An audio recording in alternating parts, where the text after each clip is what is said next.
And so how do people distinguish between when they're setting their price, what is the difference between, the price and the value? Well, for me, the difference between the price and the value is the value, in my opinion, would be ideal if the value is always 10 times bigger than the price.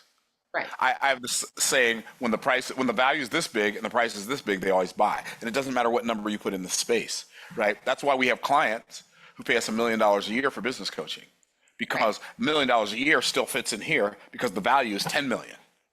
Right. Right. And so what I recommend people do when they're creating a price, sit down, figure out what it's costing your potential client not to have this solution,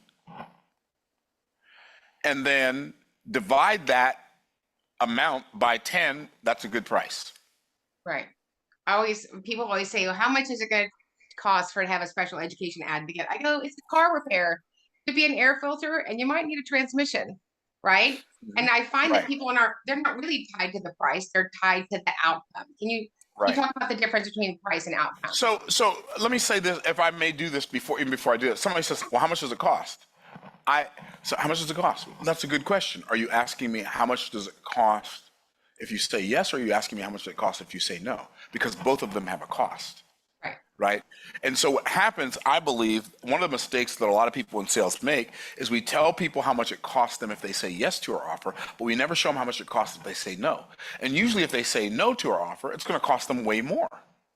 Like I've got clients who've had $1 million days. So it would have cost them $1 million in a day had they said no to my $55,000 offer, let's say, right? So, but your question wasn't that, but when you said that, it just triggered that in me. Yeah. So what was your question again? The difference between how do I know the difference between the price and the value? Yeah. So the value is how much the transformation is worth, like the thing that they could not do before you and cannot do without you. Right. How much is that worth? You divide that by 10, that's a good price. Right. That's so good. So good.